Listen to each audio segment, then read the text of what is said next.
Hola mis muy queridos amigos y hermanos, bendiciones. El día de hoy tenemos un invitado muy especial, a Steven Arik Barel, judío mesiánico de Israel. Un gusto, Steven, tenerte aquí, en verdad una bendición. Pues queremos escucharte, el canal y el espacio es completamente tuyo. Bienvenido. Bueno, muchas gracias por invitarme a tu canal.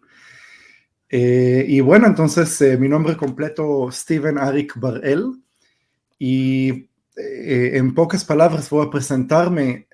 Yo nací en Israel y mi primer idioma es el hebreo, y la razón por qué hablo en español es porque mis padres son judíos de la comunidad judía de Argentina, y ellos llegaron a Israel hace más de 50 años junto con miles de judíos que llegaron a Israel de todo el mundo, y mis padres se conocieron en Israel, los dos de Buenos Aires, y yo nací en Israel, y para mis padres, aunque estudiaron el idioma hebreo, les costó, y por eso me hablaron a mí en castellano, en español.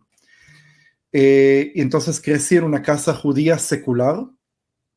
Mis padres no eran practicantes de la religión judía, y eso de los 9 años empecé a estudiar acerca de Dios. A los 14 años ya tuve la decisión que quiero ser judío religioso.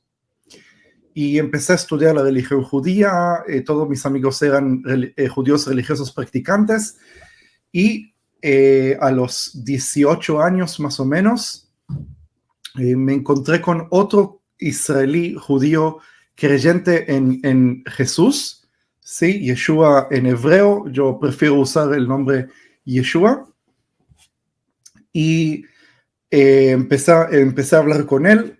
Él me presentó su fe, me dijo que él cree que el Mesías verdadero del pueblo judío es el mismo Yeshua, y yo le dije que él está equivocado y que nosotros esperamos otro Mesías, y por eso no era un debate, sino era una conversación así intelectual, pero como él me puso algunos argumentos que están basados en las profecías del Antiguo Testamento, me di cuenta que yo no conozco el Antiguo Testamento suficiente, y empecé a leer el texto bíblico, también el Nuevo Testamento, con la intención de encontrar contradicciones. Sí, esa fue mi intención al comienzo.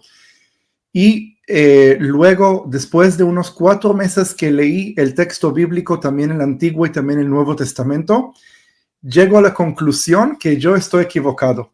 Entonces hablé con mi amigo y le dije: tenés razón, el Mesías que el pueblo judío está esperando ya llegó hace 2000 años, y es Yeshua. Y este amigo me bautizó también en agua, y desde entonces soy creyente, soy seguidor, estudio la palabra de Dios.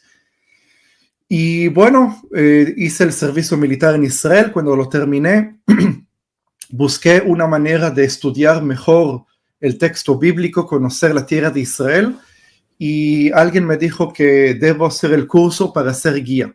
No porque me interesaba turismo, no porque me interesaba hacer una carrera de empezar a recibir turistas, sino la idea era conocer mejor la tierra de Israel, conocer mejor la historia, quién son los judíos, qué es el reino de Israel, qué es Jerusalén, la arqueología, todo lo que tiene que ver con la tierra, la Biblia, la cultura, la historia.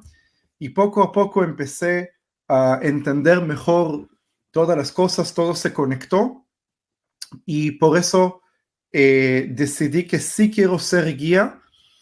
Otra vez, no porque me interesa el turismo, sino porque quiero que mis hermanos creyentes, mis hermanos que vienen de todo el mundo para visitar Israel, entiendan lo que yo entiendo sobre el idioma hebreo, la historia, la cultura, la geografía, cosas que les falta a la iglesia. Y bueno, eso es lo que estoy haciendo por los últimos 10 años. Wow, maravilloso. Y en verdad que tu testimonio es increíble. Voy a compartir aquí en pantalla para que la gente vaya a tu canal a suscribirse, porque en verdad el contenido a mí me ha fascinado. Steven, no he dejado de ver todos tus videos, desde tu testimonio, cómo conoces a Jesús. De verdad, hasta, bueno, me hiciste llorar, porque es increíble, bueno, ver, ¿no? Que una persona judía verdaderamente crea en Jesús, cuando hoy estamos viendo pues tanto rechazo, ¿no? Incluso violencia en Israel hacia quienes predican a Jesús o Sí, Yeshua. sí. Entonces, pues si estás de acuerdo, vamos a arrancar con estas preguntas como súper importantes en que me encantaría conocer tu perspectiva de esto. Sí. Inicialmente, bueno, ya vemos cómo es que conoces a Jesús. Si estás de acuerdo en que Isaías 53 refiere precisamente a Jesús, ¿no? Sí, sí. Puedo dar una explicación un poco más, ¿cómo se dice? Más detalles.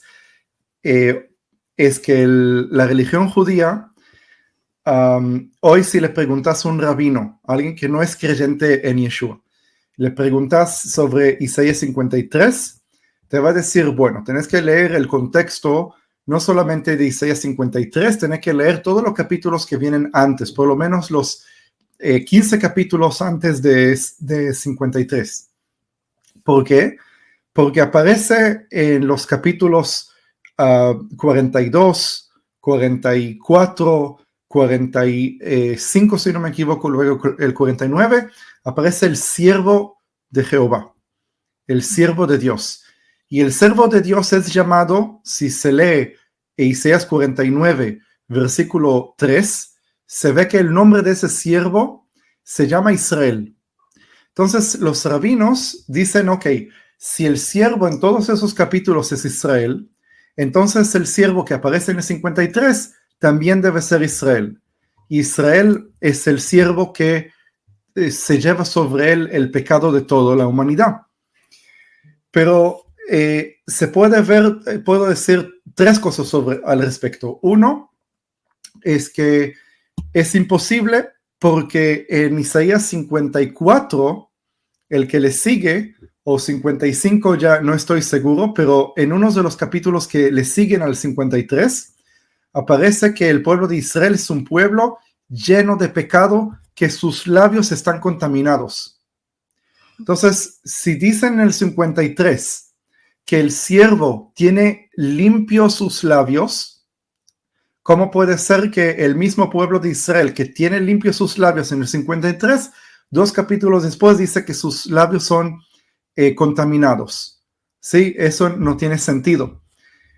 Toda la Biblia indica de que el pueblo judío, el pueblo de Israel, pecó muchísimo y tiene que pagar su propio pecado. Entonces, ¿cómo alguien que pecó muchísimo y paga su propio pecado puede expiar pecados de los demás? Entonces, eso es nada más la lógica dentro del texto. Otra razón más puedo decir, no tengo tiempo para explicar todos los detalles ahora, pero sí puedo decir de que la razón de por qué el siervo en Isaías 49 se llama Israel es porque quiero decir, bueno, no, tal vez lo voy a decir y voy a tener que dar una explicación un poco larga, porque luego la gente se va a quedar con muchos signos de preguntas. Pero la idea es que yo veo un paralelismo entre Israel y el Mesías. Existe un paralelismo. Claro, el Mesías es Dios encarnado. Israel es un pueblo pecador. Entonces, muy difícil decir que son lo mismo. No son lo mismo. Pero en pocas palabras voy a decir que el destino que Dios le dio al pueblo de Israel es tomar la identidad, o mejor dicho, tomar la imagen de Dios sobre ellos.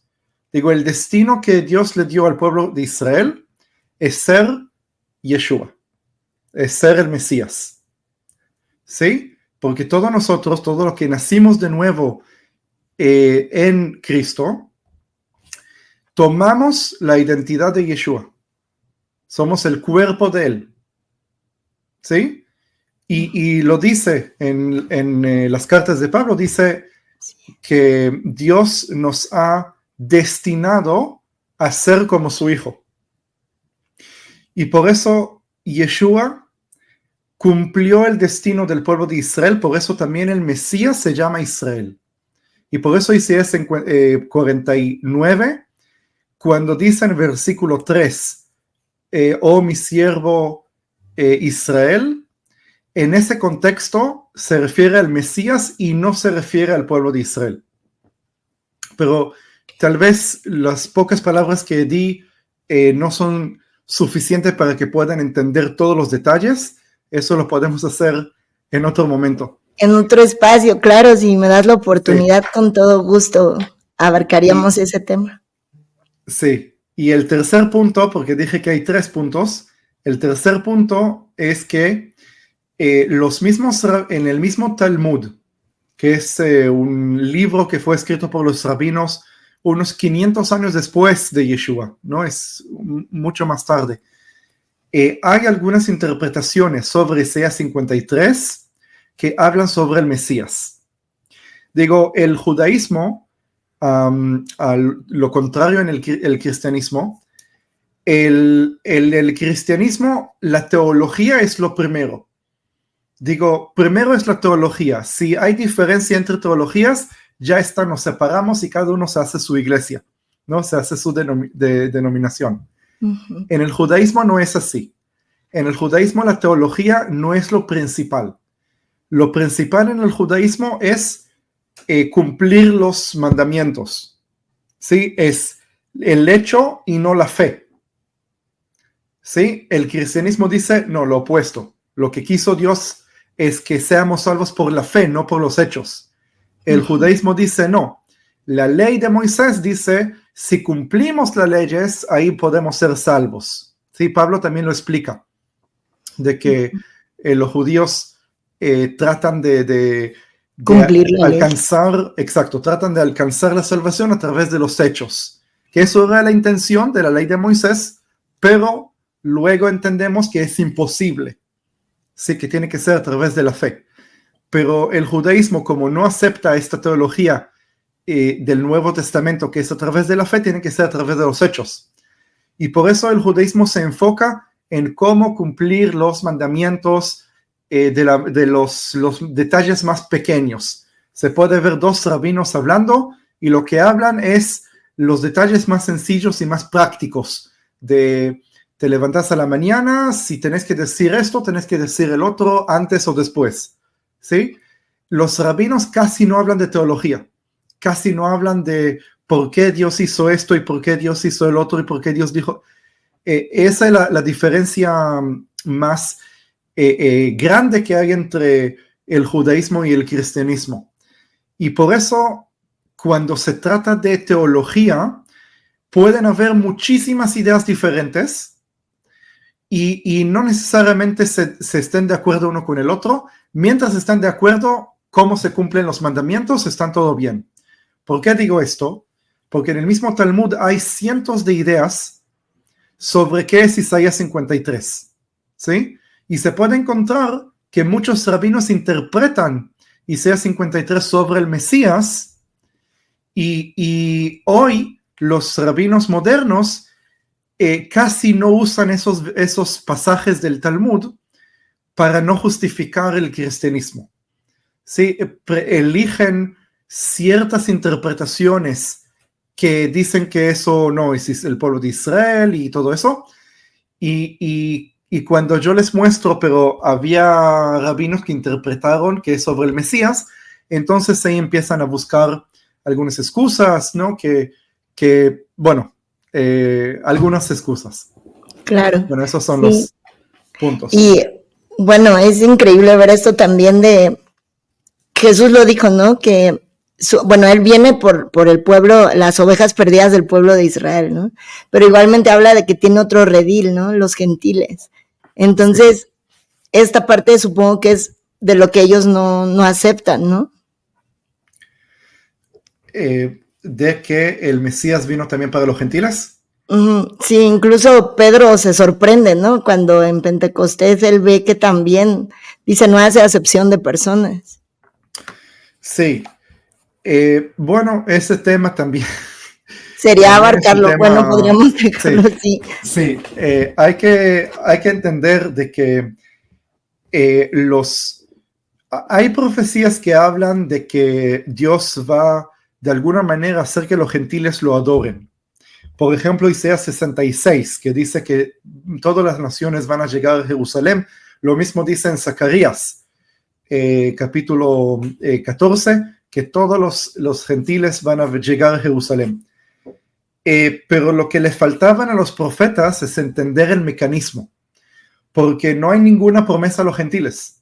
Digo, eso que hay profecías que hablan que los gentiles van a adorar al Dios de Israel, no significa que entendieron cómo puede ser, porque la promesa es nada más al pueblo de Israel.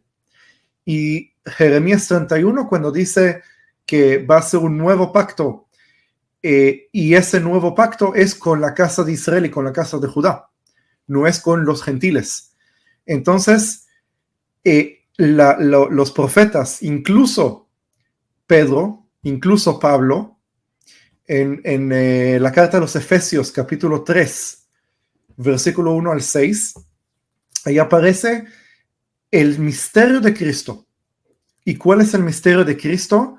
El misterio de Cristo que las generaciones anteriores, digo, antes de Pablo, no entendieron este misterio. Era un secreto para ellos. ¿Y cuál es este misterio? Que los gentiles van a ser coherederos de los judíos. Y no es que es un plan B, que Dios no lo planeó. Dios lo planeó, pero era un misterio que los profetas no podían entender cómo va a pasar eso. ¿Sí? Uh-huh. Eso es algo tenemos la revelación en el Nuevo Testamento. Ahora, los judíos no creyentes, los judíos rabínicos yo le llamo, o los ortodoxos, ellos, como dije antes, la teología no es lo principal en su punto de vista.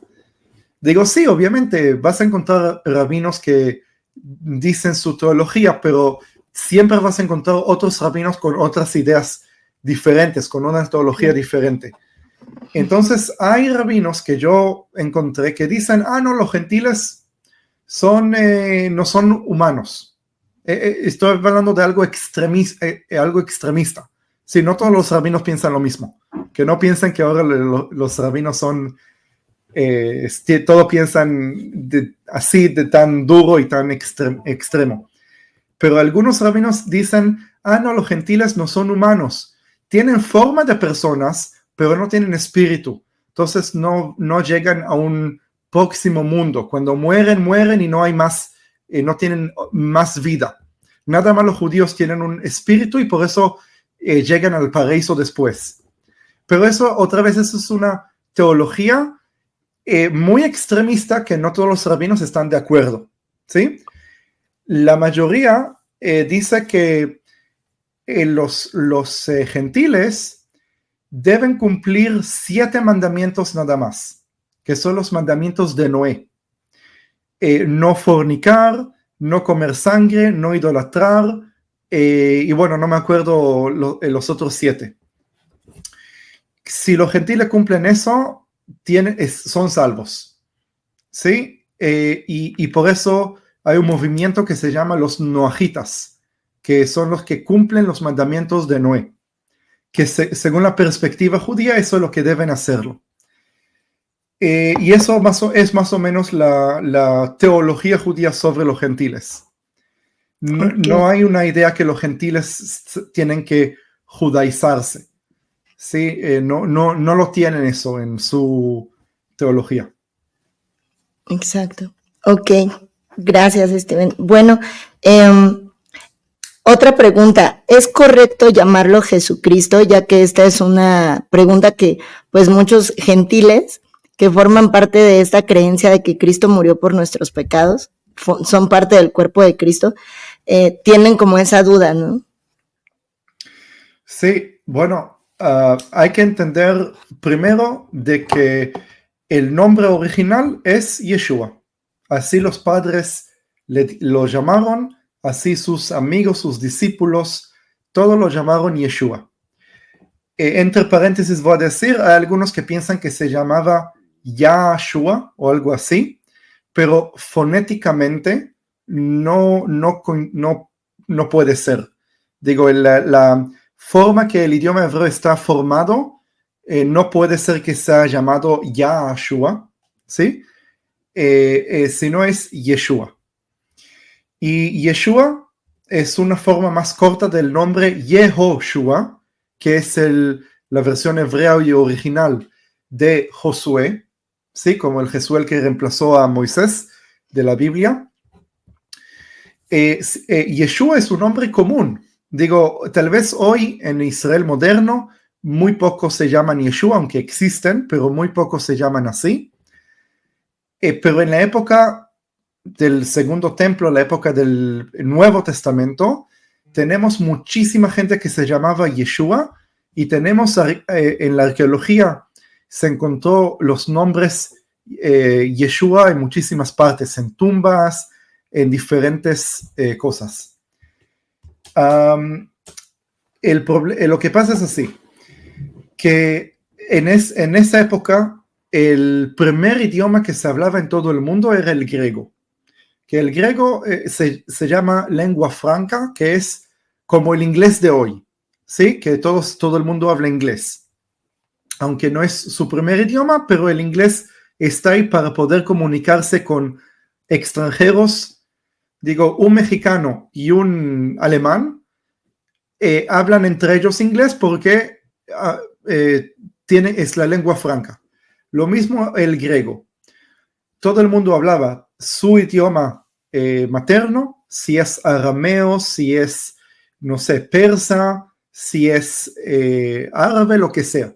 Pero el idioma griego era el idioma internacional y todos se comunicaban con el griego.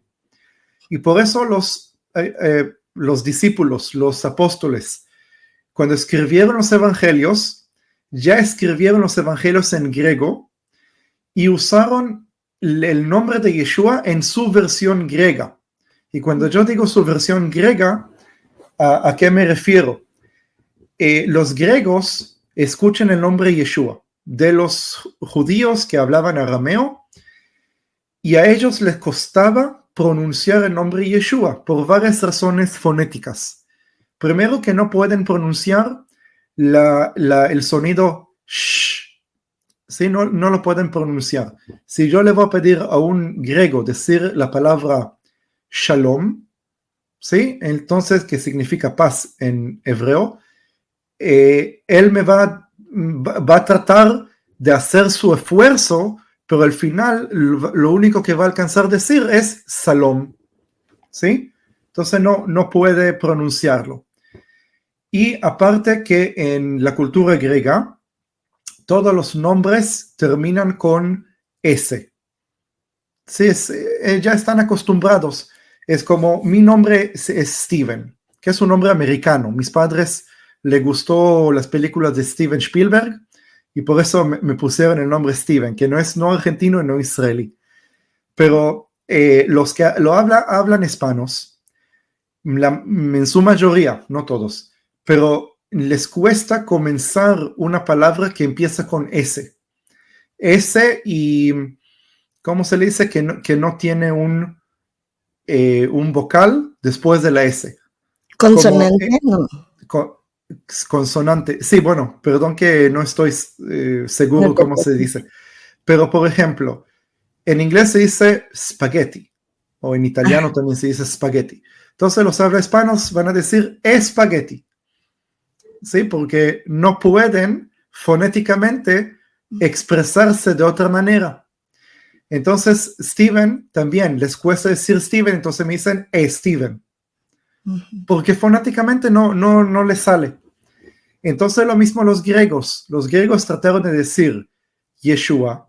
Si yo me encuentro con un griego, le digo Yeshua, va a tratar de decirlo, pero lo que le va a salir es Jesús, porque fonéticamente así hablan.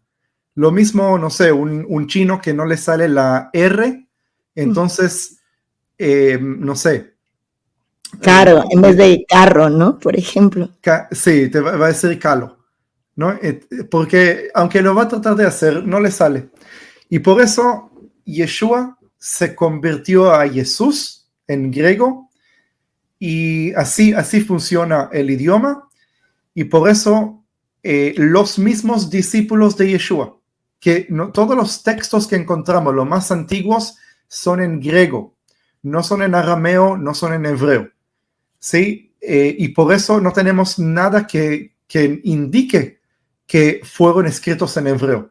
Quiere decir que los mismos discípulos, los apóstoles y Pablo, cuando escribieron las cartas, ya ellos mismos escribieron el nombre Jesús en griego. Y la Y, que es con el... bueno, la Y es como J, Y, digamos, ¿sí? Que la cambiaron por J, ¿no? Exacto, es que la J no existía, la J no existía en esa época, sino que en los idiomas latinos, el italiano, el francés, el español, el portugués y todas esas lenguas, le agregaron la J, y la J ya tenía el sonido que conocemos hoy como Jesús, ¿sí? Pero en griego es Jesús. Quiere decir que el nombre Jesús es la adaptación fonética del nombre Yeshua en hebreo. Digo, nadie lo llamó Jesús, pero como les cuesta a los habla hispanos decir Yeshua, entonces más cómodo, más fácil para ellos decir Jesús. Luego viene algunas otras personas que empezaron a decir, no, porque Jesús en hebreo significa el caballo o algo así. Empezaron a inventar cosas que no tienen nada que ver, que está mal, porque Jesús es su nombre, Yeshua es un nombre hebreo, y nosotros tenemos que sacar todo lo que es griego-romano de nuestra cultura y quedarnos nada más con el hebreo. Pero si los propios discípulos de Yeshua usaron el nombre Jesús para escribir en el Nuevo Testamento, entonces la conclusión es que su nombre original es Yeshua, que significa en hebreo salvación. En hebreo tiene sentido. Jesús no tiene ningún sentido. Digo, es agarrar una palabra hebrea y cambiarla. Pero tampoco no creo que hay algo malo en usar la adaptación del nombre hebreo, simplemente porque mucho más cómodo, más fácil de usar. Y si yo me llamo Steven y alguien viene y me llama Steven, no lo voy a tratar de esforzar. No, si me llamas Steven, no es mi nombre, y no quiero que me llames así, me estás ofendiendo. Sí, no es así, no. Simplemente entiendo su forma de hablar, entiendo que le cuesta. Entonces, mucho más Dios mismo, que Él importa el sonido que sale de nuestros labios, a Él importa qué es lo que sale de nuestro corazón. ¿Sí? Nuestros sonidos que salen de la boca es una manera para que el oído físico tuyo y de los que nos escuchan puedan entender qué es lo que sale de mi corazón. ¿Sí? Dios no tiene oídos físicos. Dios mira directamente al corazón. Y si yo quiero referirme a Yeshua, ¿qué importa exactamente cómo lo pronuncio? Si yo me refiero a Él, eso es lo que está en mi corazón. Claro, entonces la palabra Jesucristo vendría también de alguien que lo está haciendo de corazón, y es Dios lo que mira, ¿no? Sí, si querés también hablar del Cristo, Jesucristo, sí. Sí, claro, adelante. Bueno, la palabra Cristo viene del griego, que en el griego se pronuncia Christos, y la palabra Christos es la traducción de la palabra hebrea Mashiach. ¿Sí? En hebreo aparece Mashiach. Como para los habla hispanos es difícil pronunciarlo Mashiach, entonces ustedes lo conocen como Mesías. ¿Sí? Mesías es la adaptación española de la palabra Mashiach en hebreo. Entonces, Cristo es la palabra griega para Mashiach. Mashiach significa ungido, ¿sí? El Mesías significa el ungido. En griego significa exactamente lo mismo, el ungido. Por eso cuando uno dice cristianos, ¿por qué se llaman cristianos? Porque los siguen a Cristo. Y cuando uno dice la palabra mesiánicos, ¿sí? Como yo soy judío mesiánico, ¿qué es este mesiánico? Es el seguidor del Mesías. Entonces, cuando digo mesiánico, me refiero al seguidor del ungido, pero en hebreo. Y si quiero decir cristiano, es el seguidor de Cristo en griego. Entonces es exactamente lo mismo, cristiano o mesiánico. Wow. Y sí, entonces Jesucristo significa Yeshua el Mesías, o en hebreo Yeshua HaMashiach, Jesucristo. Wow, es maravilloso, de verdad. Bueno, Steven, para ir avanzando en el tema de la Navidad, que bueno, en estos tiempos, ¿no? Por ejemplo, acá en México, pues acostumbramos a poner un pinito que ha sido muy criticado por muchas personas porque lo relacionan con temas de otras creencias que había antes y lo hacen, bueno, lo enfocan hacia lo malo, ¿no? Que estás prácticamente adorando a Satanás y lo satanizan terriblemente. Entonces, desde la perspectiva judía y como creyente en Jesús, en Yeshua, ¿cuál sería tu opinión, no? ¿Cómo aterrizarías esto de la Navidad? Bueno, voy a empezar en que la Navidad, voy a empezar vamos a hacer lo negativo y luego voy a lo positivo, ¿sí? Entonces diría que lo negativo es que la Navidad realmente no es una fiesta bíblica, ¿sí? No es bíblico. No aparece nada. El día de nacimiento del Mesías no lo sabemos. No tenemos evidencias de los apóstoles que festejaron el nacimiento de Yeshua. No importa en qué fecha, simplemente nadie festejó el nacimiento del Mesías. Y ¿por qué luego en el siglo IV, V, no soy muy experto en los detalles de cuándo comenzaron a festejar la Navidad? Pero eso fue mucho más tarde, siglo tal vez tercero, pero estoy seguro que fue en el IV, V. ¿Por qué se decidió hacerlo en el mes de diciembre, si es 25 de diciembre? No tengo una respuesta exactamente por qué se decidió eso. Justamente yo pienso que no hay mucha posibilidad que su nacimiento fue en diciembre, y la razón muy sencilla. En Lucas está escrito que los ángeles aparecen a los pastores que pastoreaban sus ovejas de noche. Sí, es importante esto de noche. Aunque mucha gente piensa que el Medio Oriente es un lugar desértico, y realmente hay mucho desierto en el Medio Oriente, justamente la zona de Jerusalén es una zona muy fría. Y cuando llega noviembre más o menos, se hace muy frío, tenés que estar con tapado bastante duro porque te congelas, ¿sí? Diciembre es un mes muy frío. Yo sé que tal vez en México no es tanto, hay diferentes alturas, diferentes lugares, es muy grande. Pero específicamente Jerusalén, y Belén está a 10 kilómetros al sur de Jerusalén, son montañas de 700 metros sobre el nivel del mar. Ovejas que están por la noche en los campos se congelan, ¿sí? Entonces, nada más por este detalle, yo puedo entender que es casi imposible que sucedió este evento en diciembre, Por esta razón de que no tiene sentido que pastores estén con sus ovejas por la noche en el campo. Todas las ovejas van a estar ahí juntas, apretadas adentro de una cueva, calentándose una con la otra. Pero la verdad que no sé cuál es la fecha de nacimiento. Escuché muchísimos argumentos que tratan de basar de que el nacimiento fue en la fiesta de tabernáculos y me dan evidencias de los turnos de los sacerdotes y que Zacarías y de los 6 meses.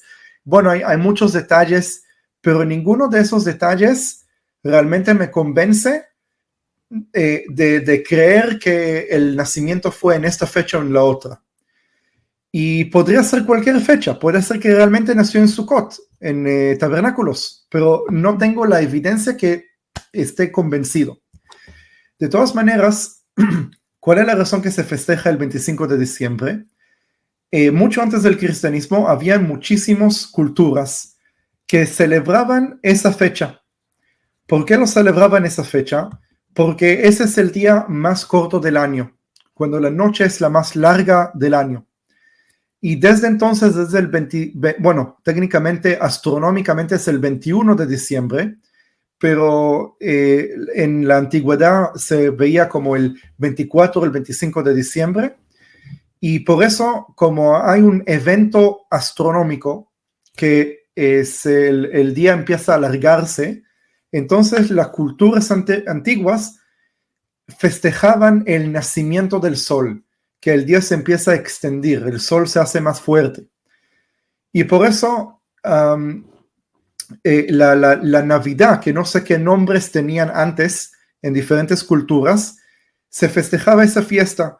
Y yo sé que las culturas eslávicas, que son los rusos, polacos, todo lo que están ahí en el este de Europa, tenían una fiesta que ofrecían ofrendas y sacrificios al espíritu del invierno, ¿sí? Y ellos agarraban árboles, los cortaban, los traían a su casa, colgaban sobre los árboles las ofrendas y los sacrificios para asegurarse que el espíritu del invierno no los va a congelar durante el invierno. Sí, imagínense que norte de Europa congelado totalmente, sí, el invierno más duro que cualquier otro lugar, tal vez en Canadá hay un invierno similar. Y por eso la Navidad es no la Navidad, sino las fiestas anteriores de la Navidad tienen ese origen, el origen pagano, origen de sacrificios y el arbolito.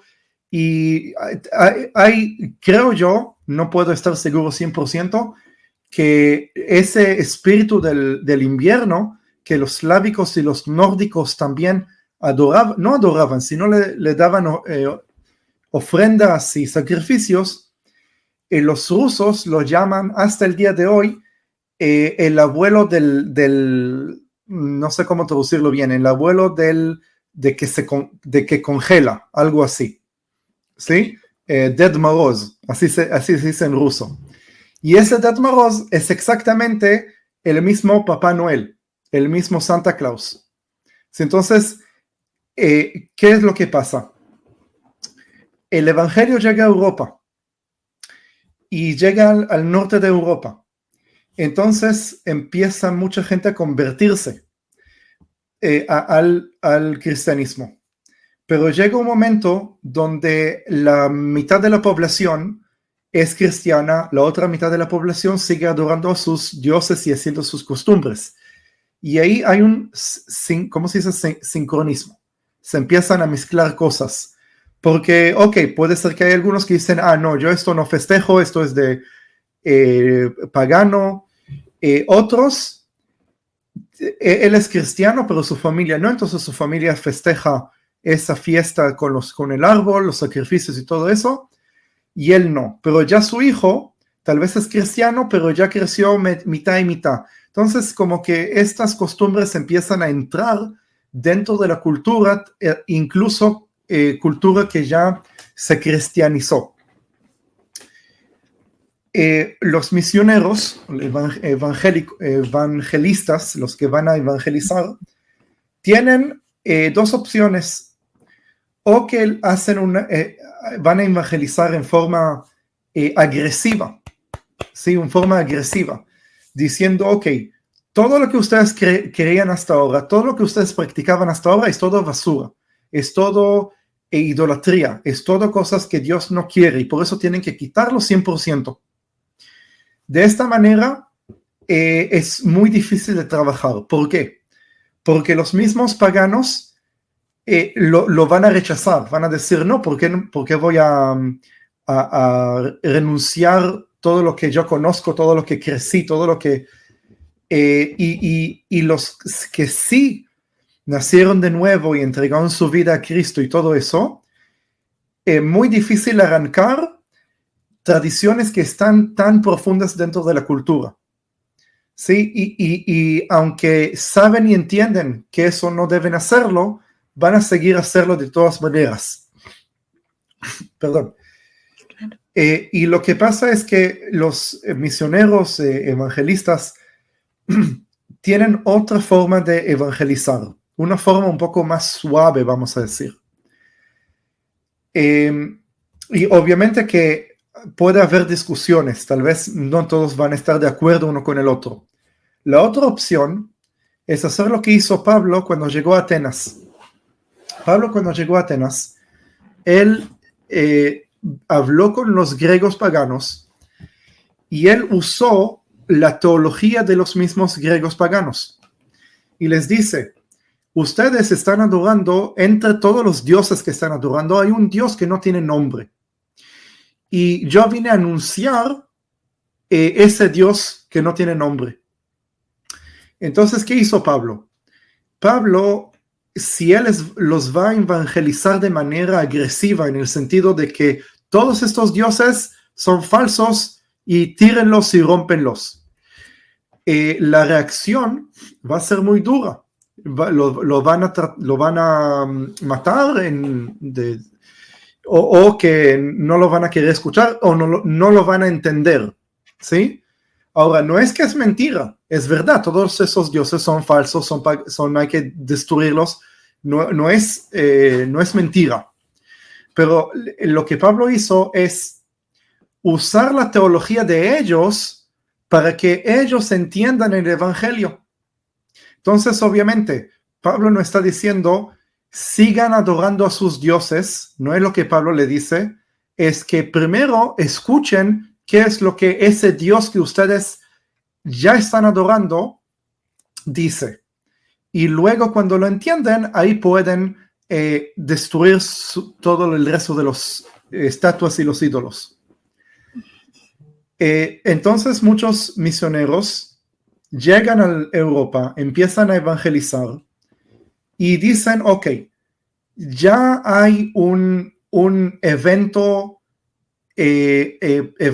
cultural donde mucha gente se reúne para festejar esa fiesta en 25 de diciembre.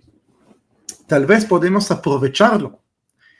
Y para que puedan entender el evangelio, vamos a usar esa fiesta, le quitamos las cosas que no son de Dios, las cosas que son pecado, la idolatría, todas esas cosas, y empezamos a poner adentro contenido cristiano. De esa manera, les hablan a los paganos en su idioma, de la manera que ellos entienden. Yo no creo que al principio la Navidad era una fiesta religiosa. No creo que era una fiesta religiosa. Creo que lo celebraron nada más como una excusa de poder compartir el evangelio con los paganos, para que ellos entiendan, se acerquen, puedan seguir con sus tradiciones. Y yo creo que exactamente lo mismo se puede hacer con la Navidad de hoy. Sí, yo no creo que la Navidad es bíblico, pero como un cristiano que festeja la Navidad, no lo hace en el sentido religioso de que Dios me dio la orden de celebrar la Navidad. Eso no es la actitud. Nadie tiene esa actitud. Creo que ni siquiera los católicos tienen esa actitud de que tengo que celebrar la Navidad porque si no la celebro estoy en pecado. No. La Navidad es simplemente un evento que nos da oportunidad de hablar del evangelio. ¿Sí? Y yo como judío no celebro la Navidad porque no es parte de mi cultura, nunca tuve la necesidad, no, pero si yo tengo la oportunidad, agarrar aunque sea una fiesta pagana, yo no participo en una adoración de otros dioses, no participo en sacrificios y ofrendas a espíritus, eso no lo hago. Digo, no estoy pecando, no estoy haciendo un pecado. Al contrario, todo lo que el Satanás, el enemigo, hace, Satanás está imitando a Dios. Satanás no puede crear nada. Entonces él agarra algo que Dios ya lo creó y lo lleva para él. ¿Sí? Por ejemplo, voy a dar un ejemplo, música rock. Música es un invento de Dios. Dios inventó la música, no Satanás. Y cuando viene alguien y usa los dones que Dios le ha dado, porque cualquier músico en el mundo, Dios le ha dado el don de ser músico.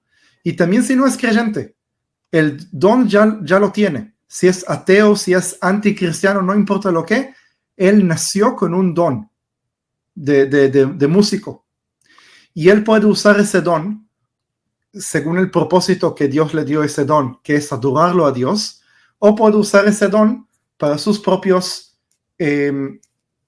cosas y adorarse a sí mismo o adorar a Satanás o adorar a otros espíritus.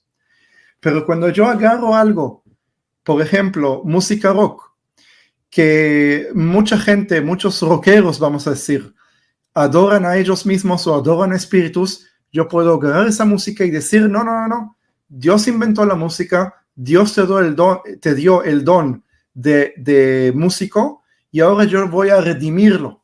Yo voy a quitarle lo malo, lo que no es de Dios, lo que adora a otros dioses, adora a otros espíritus, y voy a agarrarlo y lo voy a redimir y voy a adorar a Dios. Lo mismo la Navidad.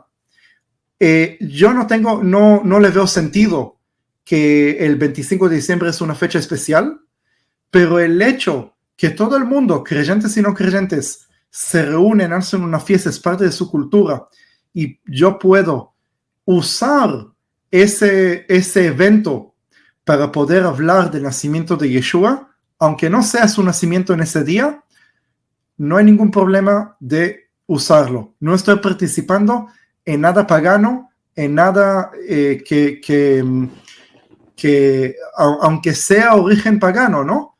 No estoy haciendo, no hay en mi corazón idolatría. Como hablamos antes, que Dios mira el corazón. Claro. Bueno, eso es mi perspectiva. Sí, claro, muchas gracias. Y igualmente por el tiempo, Steven. Bueno, muy brevemente, ¿qué significa para ti el arrebatamiento? Porque incluso dentro del cristianismo mucha gente lo niega, ¿no? Y obviamente lo que procede, que es el gobierno del anticristo, ¿no? Que nos habla la escritura de 7 años de este gobierno. Adelante. Bueno, el mismo arrebatamiento, rapto, sí. Uh-huh. Justamente este tema, a mí personalmente me confunde. ¿Ok? A mí me confunde. Soy honesto. Conozco la Biblia, conozco todos los versículos, conozco todo lo que sé, lo que estudié y tuve alguna revelación, enseño. Pero si hay cosas que no tuve una revelación, no las enseño. Sobre el rapto, no tuve ninguna revelación. Tal vez eso puede cambiar. Tal vez dentro de un tiempo voy a poder hablar de ese tema. Pero mientras tanto, hay versículos que apoyan el rapto o que indican cuándo el rapto va a ser o en qué momento. Hay otros versículos que no, que veo que no, la iglesia va a estar durante los 7 años de la tribulación, bueno, entonces, como hay versículos que a mí me confunden, no significa que hay contradicción, sino que yo no entiendo cómo se unen esos versículos. Por eso no tengo una opinión fija. ¿Sí? No tengo una opinión fija. Si el rapto va a ser, ¿sí? Porque hay varias opiniones, que si no es el rapto como nosotros lo imaginamos, tal vez Dios va a llevar su iglesia al desierto, ¿sí? No al cielo. Tal vez nos encontramos con Él nada más cuando Él vuelve, para que nosotros podamos subir un poco, nos encontramos con Él y bajamos inmediatamente sin llegar al cielo. Bueno, pero hay otros versículos que dicen que no, que vamos a estar en el cielo porque ahí están los que fueron decapitados durante la tribulación. Entonces, ¿qué indica eso? Que va a haber gente durante los 7 años. Otros versículos, entonces, ¿entender lo que digo? No hay versículos que contradicen uno al otro, por lo menos, no creo que me entiendas mal, es palabra de Dios, no creo que hay contradicciones, sino que yo personalmente todavía no entiendo. Uh-huh. Pero yo también digo que no debe haber tanta polémica, se dice así, polémica, que sí. Se pelean la gente. No debe haber tanta polémica por este tema, porque yo no le veo mucho sentido. Voy a decir también por qué. No es que, claro, si aparece algo en la Biblia significa que tiene importancia, ¿sí? Pero la pregunta es ¿por qué aparece el tema del rapto?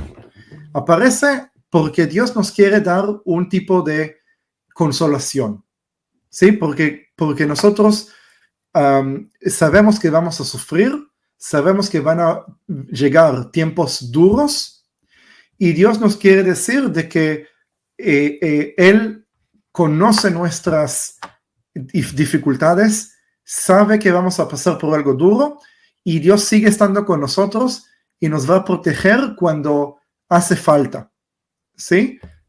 Obviamente no nos promete que vamos a ser salvos de todo, ¿sí? Porque en el pasado cristianos fueron perseguidos, fueron asesinados, fueron crucificados, fueron torturados. Uh-huh. Y no significa que no va a volver a repetir hacerlo. Hay países que los cristianos están perseguidos hasta hoy. En Irán, muchos cristianos están en la cárcel, en la China, en muchas partes del mundo. Pero la idea es que lo que yo digo es que si confiamos en Dios, a pesar que no haya el arrebatamiento antes de los 7 años, si vamos a pasar por esa tribulación, si somos fieles a Él y hacemos lo que el Espíritu nos guía a hacer, no tengo que saber cuál va a ser mi destino. Digo, no es necesario para mí saber si voy a ser torturado, si voy a ser ejecutado, si Dios me va a salvar al último momento, si voy a ir al cielo. Eso no me tiene que importar. Digo, lo que tiene que importar es que yo esté listo por cualquier cosa y hasta para poder morir por Él. Y creo yo, y perdónenme si hay gente que no quiero ofender a nadie, pero eso es lo que digo. Esa obsesión de saber y entender cuándo va a ser el rapto y cómo va a ser el rapto, no tiene relevancia.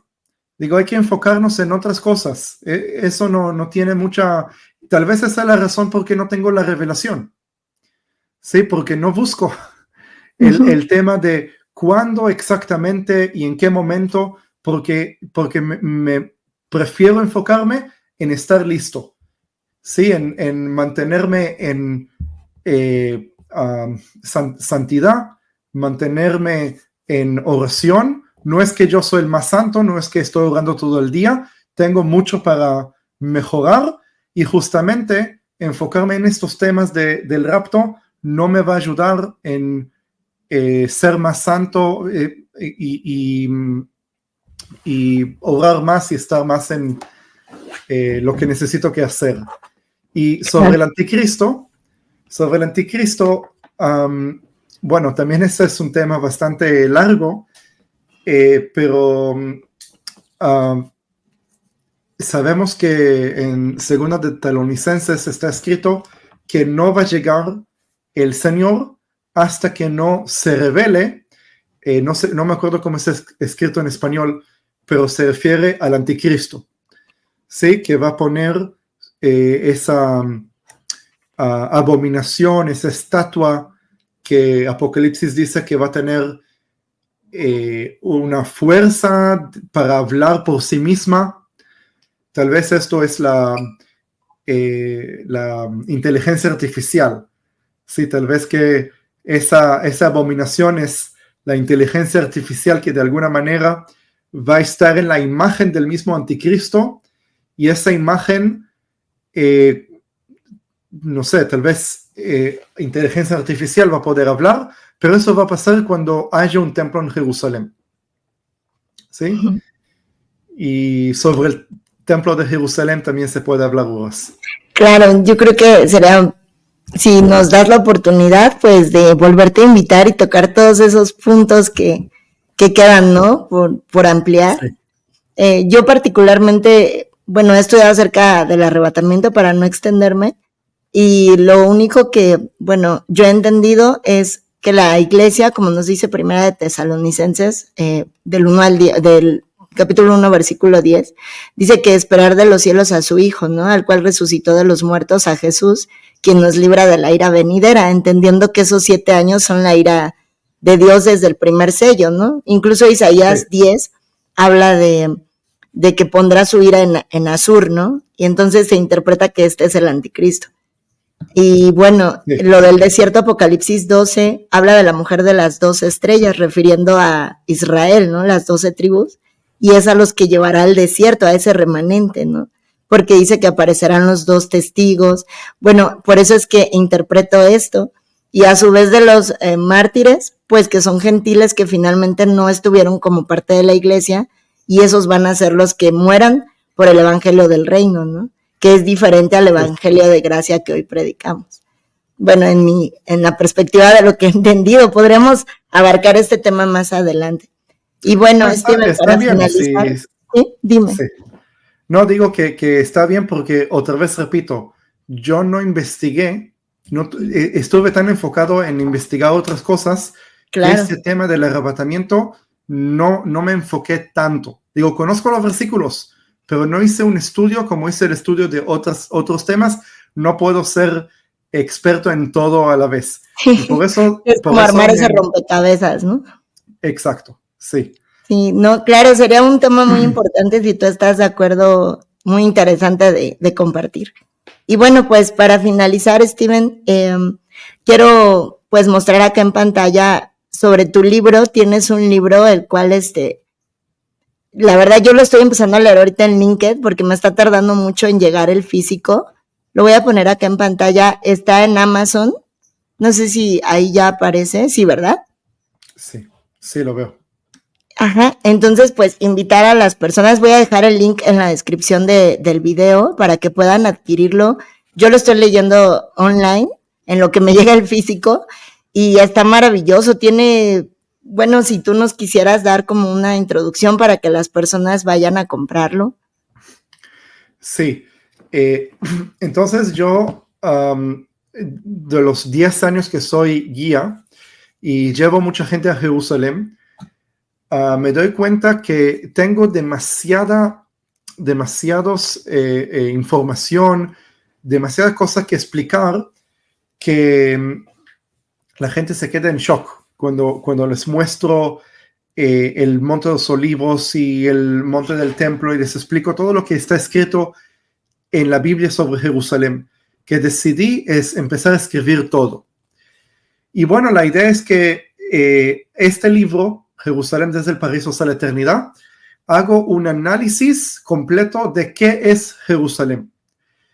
Y yo llegué a la conclusión, y esta es vamos a decir, mi tesis que aparece en la Biblia, en mi libro, de que creo que justamente, aunque no está escrito esto directamente y claramente, pero puedo probarlo a través de versículos a través de la arqueología, a través de la geografía, de que el lugar del mismo paraíso, el jardín del Edén que aparece en capítulos Génesis 2 y 3, estaba físicamente en Jerusalén. Entonces este libro, por eso puse desde el paraíso hasta la eternidad, explico de por qué Jerusalén. Y ahí voy desde Génesis, todo a lo largo de la Biblia, Melquisedec, David, Salomón, Abraham obviamente con Isaac, todo el significado de qué es Jerusalén, qué es el significado de Sion, el significado del nombre de Jerusalén, Shalem, ¿sí? Melquisedec, rey de Salem. Y voy más allá, explico dónde está físicamente el jardín del Edén, dónde están los querubines que bloquean el camino para el árbol de la vida, qué es la Jerusalén celestial, cómo se formó la Jerusalén celestial, qué el judaísmo, qué los rabinos dicen acerca de la Jerusalén celestial, a dónde vamos a ir después de la muerte, al paraíso que está en el cielo o el paraíso que está en la tierra, si vamos a estar en la nueva Jerusalén. Y bueno, al final, la segunda parte del libro, me enfoco en el rol de Jerusalén, el papel de Jerusalén en la segunda venida. ¿Sí? ¿Por qué Jerusalén?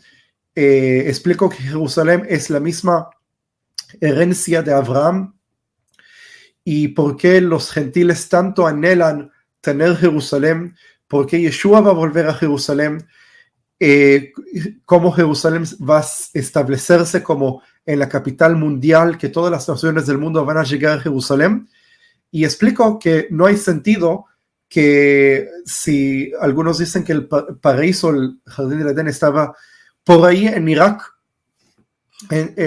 y no tiene sentido que Dios comience todo ahí en Irak y termine todo en Jerusalén. La Biblia es una historia de un círculo y que siempre todo termina en donde comienza. Y doy toda la explicación geográfica, porque todos me dicen, sí, pero ¿cómo el Tigris y el Éufrates que están en Irak, cómo coincide con Jerusalén, que ahí no está el Tigris y el Éufrates? Toda esa explicación está en el libro. Sí, invitar a la gente que lo adquiera, en verdad es muy nutritivo y yo estoy apenas como por la mitad, pero hasta ahora de verdad es increíble toda la explicación que das, Steven, y voy a dejar ahí el link para que la gente pueda adquirirlo directamente desde Amazon. No sé si de cualquier país sea el mismo link. Sí. Ok, entonces para que quede ahí generalizado y desde cualquier país puedan comprarlo y obviamente seguir tu canal. Bueno, Steven, pues para finalizar, muchísimas gracias por tu tiempo, gracias por toda tu explicación y dejamos abierto el espacio para pues futuras contenidos, ¿no? Porque quedó mucho ahí por hablar.